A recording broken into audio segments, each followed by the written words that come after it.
Šneka turbīnas sistēma balstās uz Arhimeda spirāles pamatiem. Tās lieto mazas jaudas elektrostacijās, kas darbojas kopā ar asinhronas ģeneratoriem. Šneka turbīnas izmanto visur, kur ir mazs ūdens kritums un būtiskas traumas svārstības. Tās var uzstādīt kā papildus sistēmu hidroelektrostaciju ūdeņu otrreizējai izmantošanai vietās pēc HES turbīnām.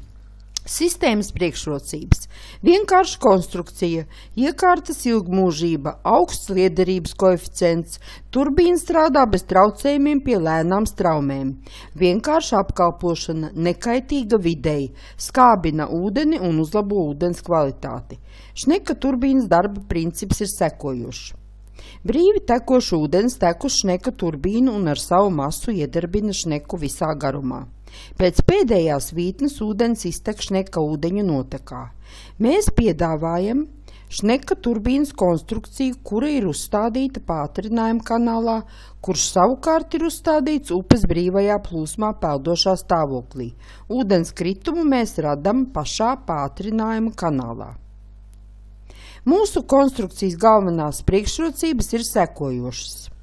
Mēs izlietojam ne tikai potenciālo enerģiju, bet arī kinētisko enerģiju. Un nevajag aizsprostot upi.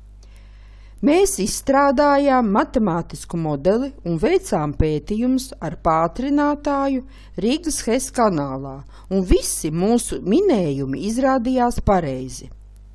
Mūsu darba grupa iesniedza 2 pieteikumus uz izgudrojumu patentu.